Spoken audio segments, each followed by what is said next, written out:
Assalamualaikum. Hai semua, kembali di channel Nikmah Zaita. Masih di topik yang sama tentang persiapan Ramadan. Kali ini kita akan dengarkan kembali tausiah dari Ibu Dr. Anda Hajah Leni Umar MPDI. Persiapan ini kita akan terus lakukan untuk upaya kita membahkan saum terbaik kita, untuk mempersembahkan puasa terbaik kita. Untuk itu kita akan segera mendengarkan tausiah beliau dengan kita mengucapkan bismillah bersama-sama. Bismillahirrahmanirrahim.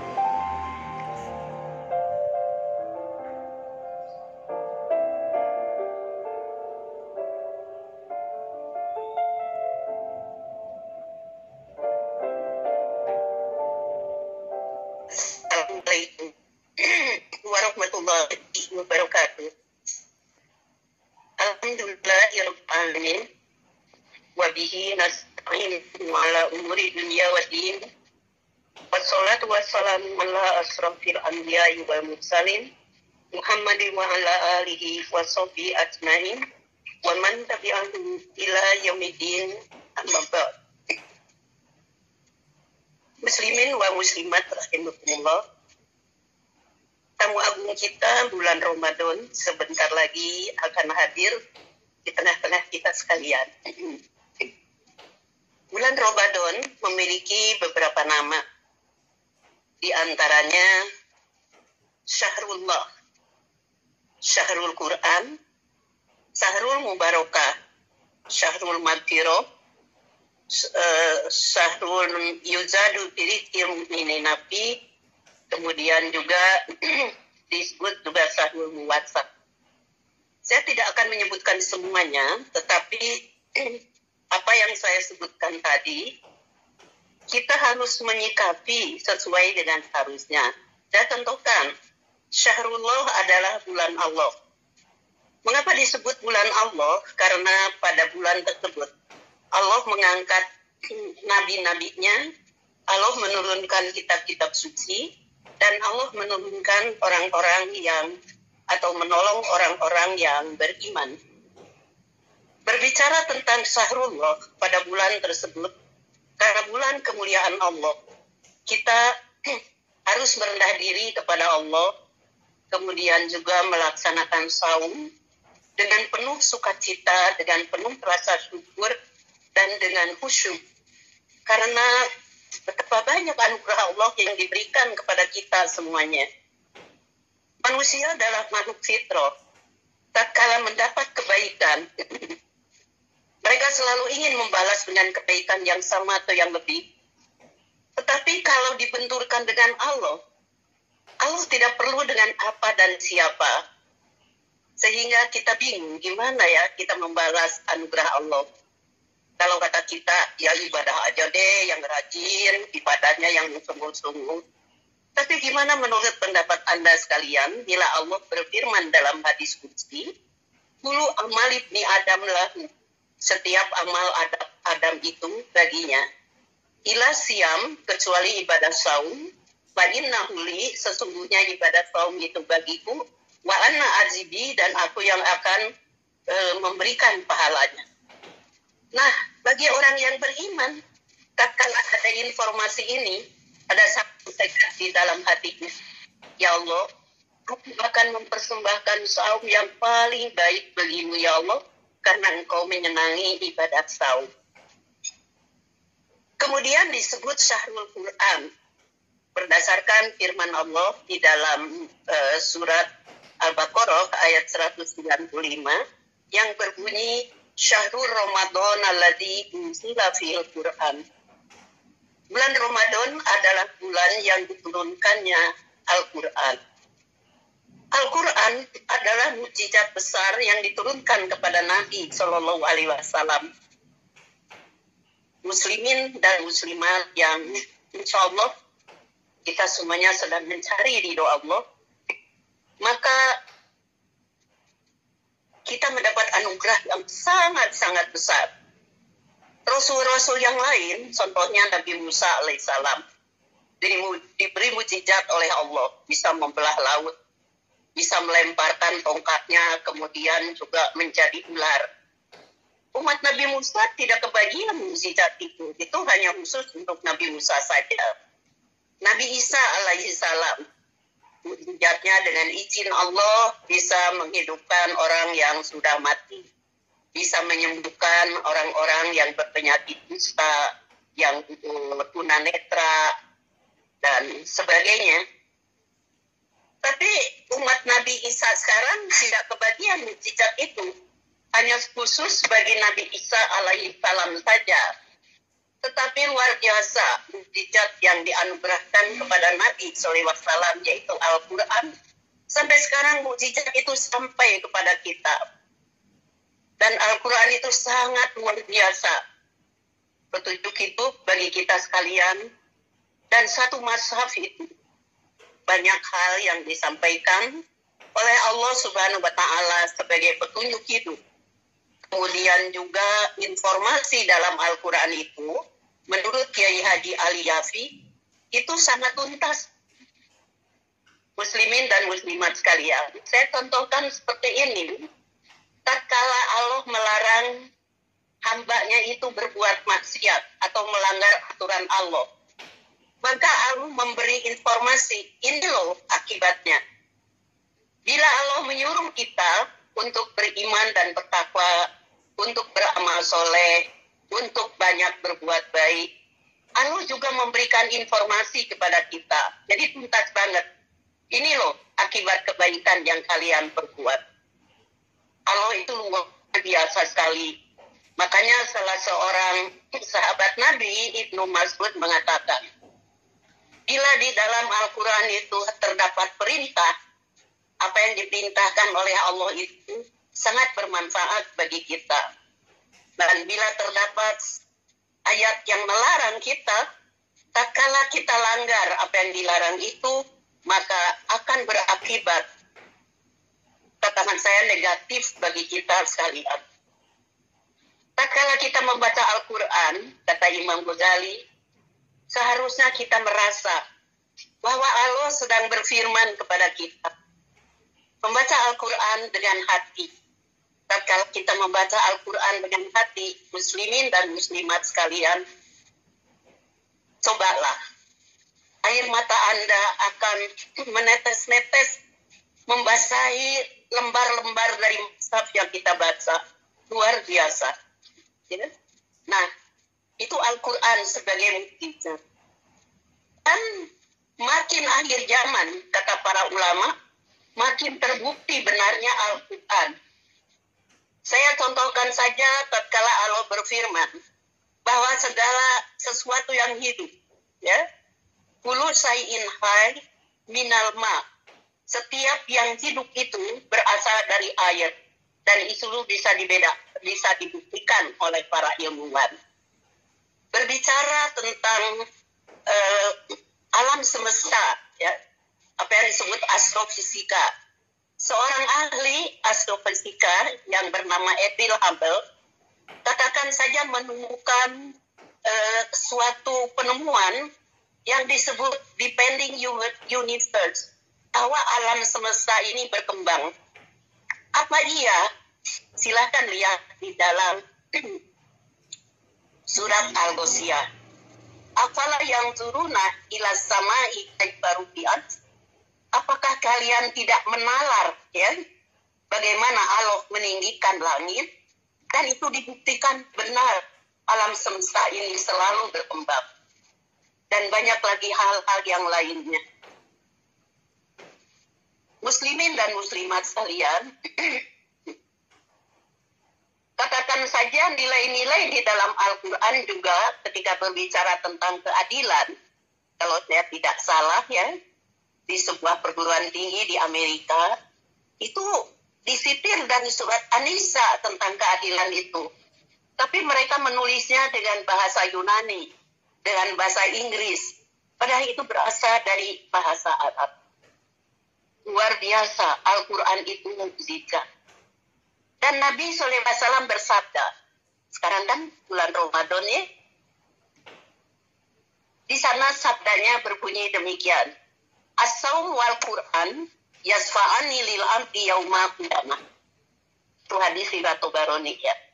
Jadi saum dan Al-Quran itu akan menolong manusia pada hari kiamat kelak, di mana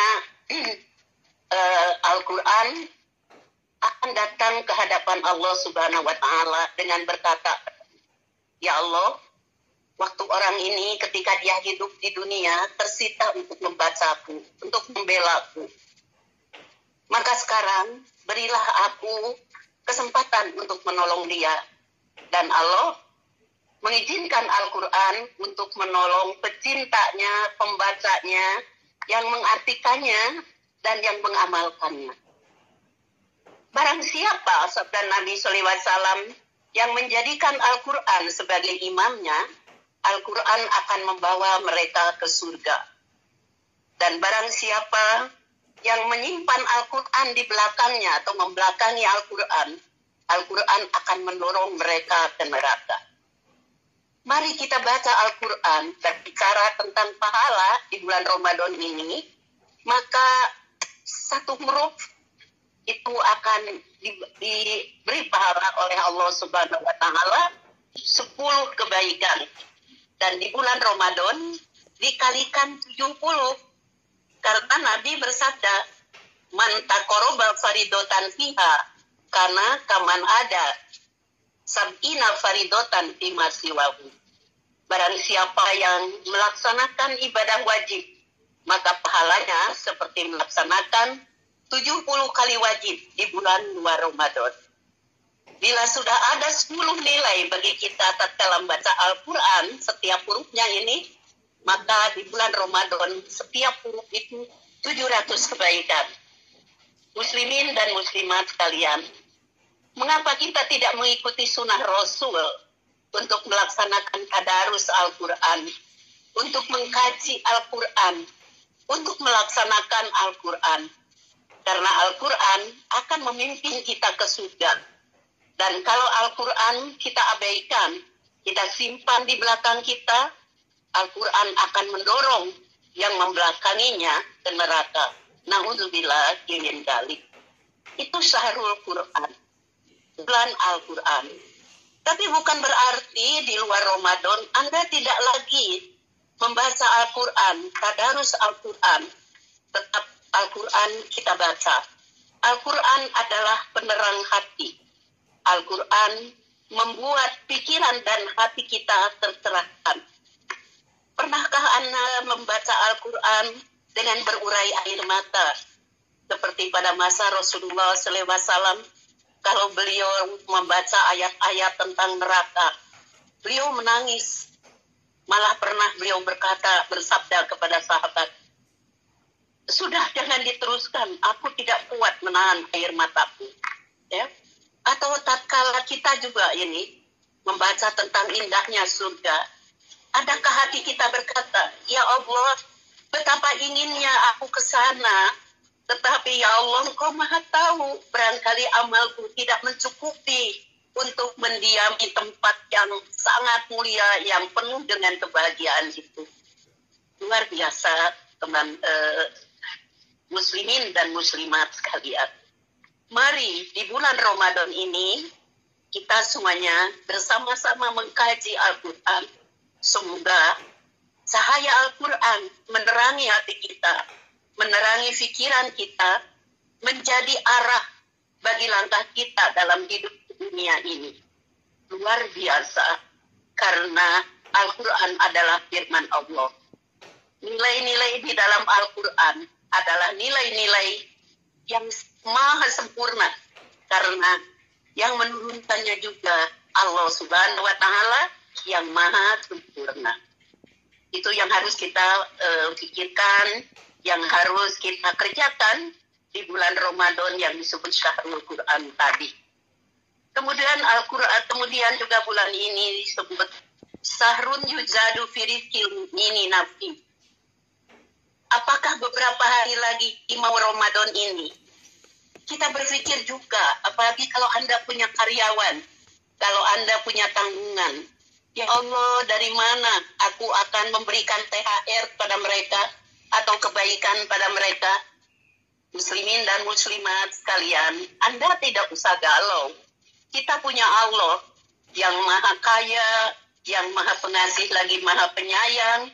Yakinlah bahwa Allah akan menolong kita, akan melimpahkan kebaikannya kepada kita. Dengan syarat kita muliakan sekali Allah pada bulan ini. Nabi SAW bersabda, jangan bergaduh, jangan ribut-ribut, jangan berbuat maksiat, ya.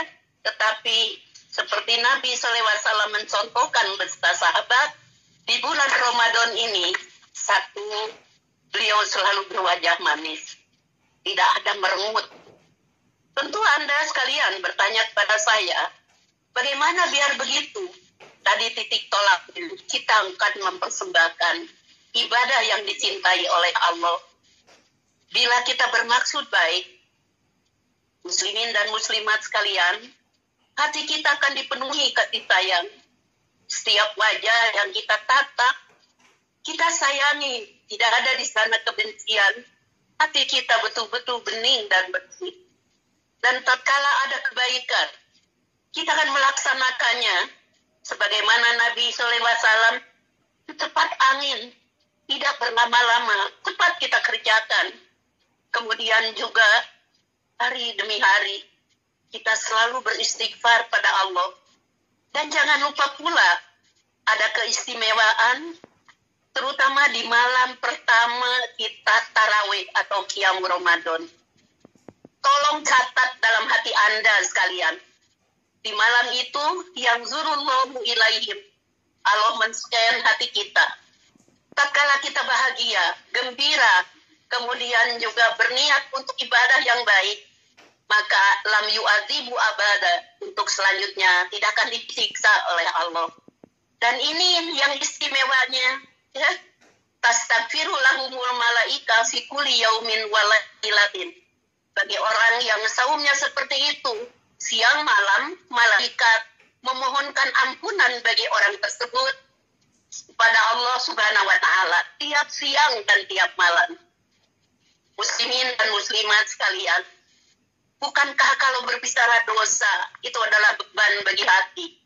Itu adalah, katakan saja, musibah bagi kita. Kenapa doa tidak dikabul? Barangkali terhalang dosa. Kenapa kita sering sakit? Barangkali ada dosa yang nyelip yang belum kita tobati. Oleh karena itu, banyak-banyaklah juga istighfar, walaupun malaikat selalu mendoakan kita. Yang kita cari di Ramadan ini tiada lain ampunan Allah, ridho Allah, dengan melaksanakan segala hal yang dicintai dan diridhoinya. Demikian. Wassalamualaikum warahmatullahi wabarakatuh. Waalaikumsalam warahmatullahi wabarakatuh. Alhamdulillah, kita telah mendengarkan tausiah Ibu Dr. Anda Hajah Leni Umar, MPDI. Semoga ini menjadi amal soleh beliau dan kita yang mendengarkan semakin semangat untuk mempersiapkan Ramadan ini dan semakin semangat untuk mempersembahkan saum terbaik kita. Semakin meningkatkan iman kita karena Allah akan menolong orang-orang yang beriman. Terima kasih dari saya sekian. Bila ada kata yang kurang berkenan mohon maaf. Assalamualaikum warahmatullahi wabarakatuh. Dan jangan lupa ikutin terus channel Nikmah Zaita. Dan jangan lupa untuk like, share, dan subscribe. Terima kasih.